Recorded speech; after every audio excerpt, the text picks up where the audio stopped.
எங்கள் கட்சியில் முருகன் இருக்காரு. சரி, அவர் தான் நீங்கள் வேணான்ட்டீங்களா? அவர் மாநில தலைவராக இருந்தால் மாற்றிட்டீங்களே. இப்போ அமைச்சராக தான் இருக்காரு. சரி, அதனால முருக கடவுளை முன் வைக்கிறதுங்கிறது எங்கள் கட்சிக்கு ரொம்ப சகஜம். அந்த மாநாடு யார் நடத்துகிறா? அந்த மாநாட்டை நடத்துவது யார்? மாநாடு நடத்துவது இந்து முன்னணி தான். இந்து முன்னணி தான். ஆனால் தொடர்ச்சியாக பார்த்தா பாஜக தான் நடத்துதோங்கிற கேள்வி. ஏன்னா அமித்ஷா அவர்கள் தொடங்கி நயனா நாகேந்திரன் அவர்கள் வரைக்கும். அதாவதுங்க, தமிழ் கடவுளை ஆதரவும் ஆதரிச்சும் ஆசீர்வாதத்தோட செயல்படணும்னு நினைக்கிறதுல எந்த வித குற்றமும் கிடையாது. ஏன்னா தமிழ் கடவுள் தொடர்ந்து தமிழை கொடுத்தவரே முருகன்னு சொன்ன பிறகு தமிழ்நாட்டுக்கு வந்து தமிழ் கடவுளை ஆதரிக்கணும், ஆராதனை பண்ணணும்னு நினைக்கிறதுல எந்த விதத்தில் தவறு இருக்கு? எந்த விதமான தவறுமே அதில் இல்லவே இல்லை.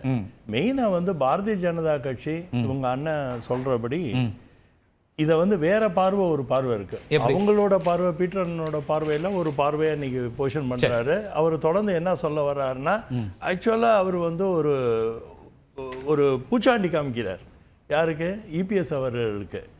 இந்த பூச்சாண்டிக்கெல்லாம் ஒரு பயப்படக்கூடியவரே இல்லை. அவர் ஒரு தெளிவான அரசியல்வாதி. அந்த விஷயத்துல பாத்தீங்கன்னா இந்த மாதிரி இதை செயல்படுத்துறது, இது கண்ணு மூக்கெல்லாம் வேற ஒருத்தரோட, காது வேற ஒருத்தரோடது, இந்த மாதிரிலாம் அண்ணன் வந்து சொன்னாங்க.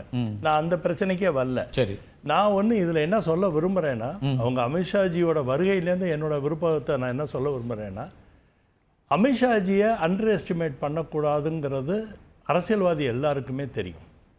அவரை யாராலையும் அண்டர் எஸ்டிமேட் பண்ண முடியாது. ஏன்னா அவரோட செயல்திறனும் அவரோட வெற்றியை நோக்கி அவர் பண்ணக்கூடிய பயணமும் ஒரு ட்ராக்ஷனே இருக்குது. There is a huge traction இருக்குது. அவர் ஆரம்ப காலத்துலேருந்தே நீங்கள் அவரை கவனித்து பார்த்தீங்கன்னா அவர் ஒரு விஷயத்தில் தெளிவாக இருப்பார்.